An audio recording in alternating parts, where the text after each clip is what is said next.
Hello friends, welcome to my YouTube channel. तो चलो gas, आज का टॉपिक युवा तुर्क आंदोलन, जो हमारी बीए और एमए में आता है, जो फिलहाल एमए थर्ड सेमेस्टर का क्वेश्चन है। ये क्वेश्चन ऐसे बनता है, जैसे हम आपको कुछ एग्जांपल देते हैं। युवा तुर्क आंदोलन क्या है, युवा तुर्क आंदोलन से अभिप्राय क्या है, युवा तुर्क आंदोलन की आशय क्या है, युवा तुर्क आंदोलन का विश्लेषण कीजिए। तो इसकी कुछ हेडलाइंस है जो मैंने ऊपर लिखी हैं। अगर आप इन 7 हेडलाइंस को नोट कर लो और हमारी बातें सुन लो तो आपका ये क्वेश्चन बहुत अच्छे से सॉल्व हो जाएगा। हेडलाइन क्या है? पहले नंबर, युवा तुर्क आंदोलन क्या है, युवा तुर्क आंदोलन की पृष्ठभूमि क्या है, युवा तुर्क आंदोलन का कारण क्या है, और जो कोई आंदोलन करता है तो उसके उद्देश्य या लक्ष्य क्या है, असफल क्यों हुआ ये आंदोलन, इस पर प्रभाव क्या पड़ा, जब कुछ काम करते हैं तो इसका प्रभाव पड़ता है तो वो क्या है, और निष्कर्ष। इसी को देखते हैं। अब देखते हैं आगे कि युवा तुर्क आंदोलन क्या है, इसको देखकर चलते हैं। देखो, एक मैं अपनी भाषा में समझा दूँ कि युवा तुर्क आंदोलन के अंतर्गत जब 1908 में क्यों हुआ। 1908 में जो तुर्क सम्राट था अब्दुल हमीद, ये इतना अत्याचारी, इतना गुरूर था, इसी की अत्याचारी को हटाकर एक अच्छा सा अपने देश में आज एक अच्छा सा राज स्थापित करने के लिए वहाँ के युवाओं ने आंदोलन किया था। वो पश्चिमी ढंग से अपने देश में हर चीज़ को लाना चाह रहे थे। हम आपको इसके दिखाते हैं।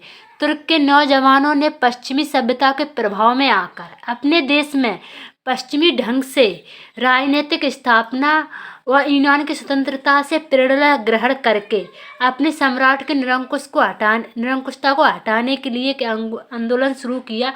वह युवा तुर्क आंदोलन कहलाता है। You understand. अब इसकी पृष्ठभूमि, जब आंदोलन होता है इसका कुछ तो होता है, पृष्ठभूमि कैसे बनी, इस आंदोलन का मतलब जब कोई आंदोलन कर रहा है तो ऐसा कैसे हो गया, तो इसको देखते हैं।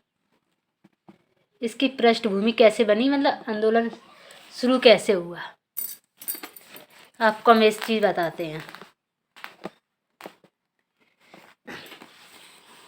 युवा तुर्क आंदोलन की पृष्ठभूमि, सबसे पहले अब्दुल्ला हमीद जब तुर्क का सम्राट बना तो उसने सबसे पहले उदारवादियों पर कड़े प्रतिबंध लगाए और अपने देश के उदारवादियों को देश से बाहर कर दिया।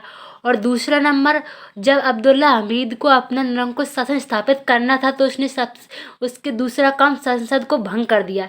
जब कोई राजा अगर उसका सम्राट बनता, जब कोई निरंकुशता करता है तो संसद उस पर रोक लगाती है, तो उसने संसद को ही भंग कर दिया और मंत्रियों का अधिकार छीन लिया।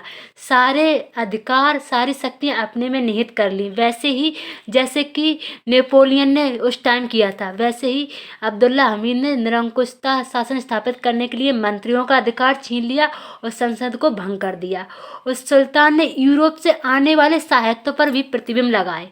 ये प्रतिबंध लगाने से उसको क्या बेनिफिट हुआ, उसका ये बेनिफिट हुआ कि उन साहित्यों पर राष्ट्रीय भावनाओं का एक लेख लिखा होता है और उसमें कहीं ऐसा ना हो कि जो तुर्क की जनता को वो भड़का ना दे, इसलिए उसके डर से उसने साहित्यों पर प्रतिबंध लगा दिए। अब्दुल्ला हमीद ने सन 1887 से लेकर 1908 ईस्वी तक अत्याचार का एक बहुत बड़ा साम्राज्य स्थापित कर लिया। और अब्दुल्ला हमीद ने यहाँ तक करा कि 1876 का जो संविधान लागू किया था उसको भी समाप्त कर दिया। ये सारी पृष्ठभूमि आप लिख सकते हो बहुत अच्छे से।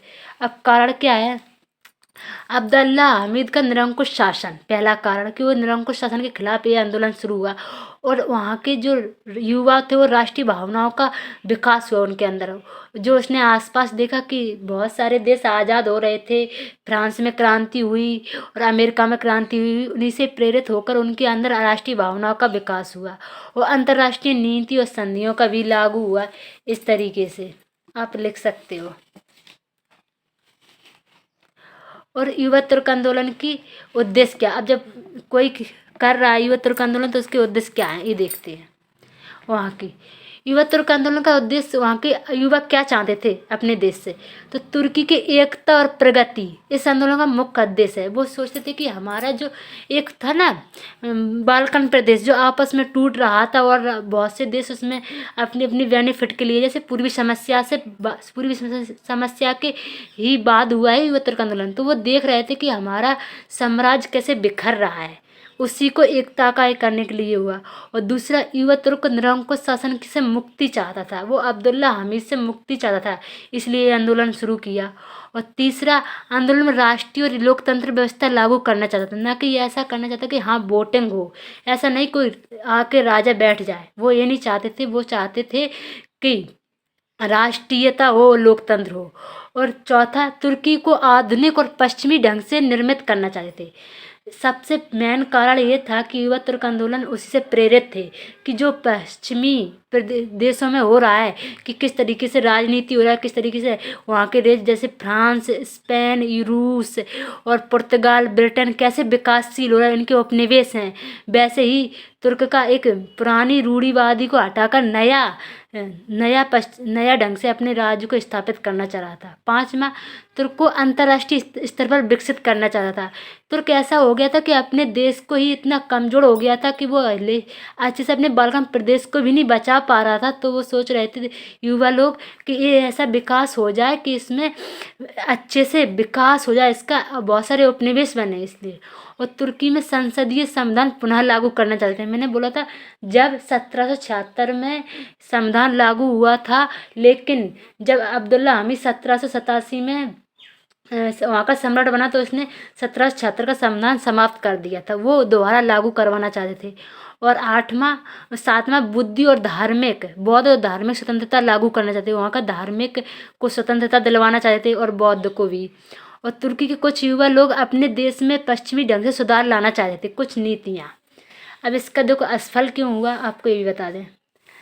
युवा तुर्क आंदोलन एक न्याय का झंडा लेकर चले थे, लेकिन अन्याय और शोषण का प्रतीक बन गया। ये कैसे बन गया? क्यों? युवा तुर्क आंदोलन ऐसे हो गया कि आपस में मतभेद हो गए। जैसे कि हम आपको बता दें, जैसे अभी अग्निवीर योजना चली तो वहाँ के अपने युवक कितने क्रूर हो गए, कुछ ट्रेनों को जला दिया, ऐसे तो अत्याचार हो गए ना, ऐसे ही हो गया था। दूसरा, युवा तुर्क सरकार अपने कार्यों से, युवा तुर्क आंदोलन के लोग अपनी सरकार और कार्यों को से यूरोपीय राज्यों की सहानुभूति अर्जित नहीं कर पाए। एक्चुअली में ऐसा हुआ कि जैसे अपन कुछ प्रदर्शन करना चाहते हैं तो अपन सही ढंग से उसमें वो पेश नहीं कर पाए, वो युवा तुर्क जो युवाओं के तुर्क, तो इसलिए असफल हो गया। और तीसरा, तुर्क साम्राज्य की विभिन्न जातियाँ, मतलब इसमें अलग अलग जातियाँ थी, अलग अलग भाषाएं थी और धर्म अलग अलग थे, संस्कृति समूह अलग अलग था, इसलिए एकजुट नहीं हो पाए। और चौथा, अन्य देशों का प्रभाव बहुत ज़्यादा था, जैसे कि फ्रांस का, रूस का, ब्रिटेन का, ये अपनी अपनी लालच को पूरी करने के लिए इसमें पूरी समस्या में अपना फ़ायदा उठाना चाहते थे। कोई सोचता था कि हमारा जो, बहुत सारे थे, फ्रांस सोचता था कि हमारा जो काला सागर वो हमें मिल जाए, और जो सर्बिया है क्षेत्र जो वो स्पेन वो उसको मिल जाए। बहुत सारे देश ऐसे चाहते थे ना। इसके प्रभाव क्या है, जो युवा तुर्क आंदोलन हुआ इसके प्रभाव क्या है? प्रथम बाल्कन युद्ध, इसने युवा तुर्क आंदोलन ने प्रथम बाल्कन युद्ध को दिया है। और दूसरा, 1908 में सर्वप्रथम तुर्की में संसदीय ये शासन की स्थापना हुई इसके आंदोलन होने से। और तीसरा, इस संस्कृति के बाद भी नौसेना में सुधार हुआ। इस आंदोलन ने जनता की शक्ति को सिद्ध कर दिया, स्पष्ट कर दिया कि सुल्तान बिना जनता के निरंकुश शासन नहीं चला सकता। ये नहीं कि पैतृक संता, इसमें कुछ अलग चीज़ें भी की जा सकती है इस तरीके से। अब निष्कर्ष में ये सब अगर ये सब आपको मैंने बताया यही लिख दोगे तो इस निष्कर्ष भी निकल आएगा। इस तरीके से युवा तुर्क आंदोलन हुआ। अगर आपको अच्छा लगे तो प्लीज़ शेयर सब्सक्राइब जरूर कीजिए। Thank you so much.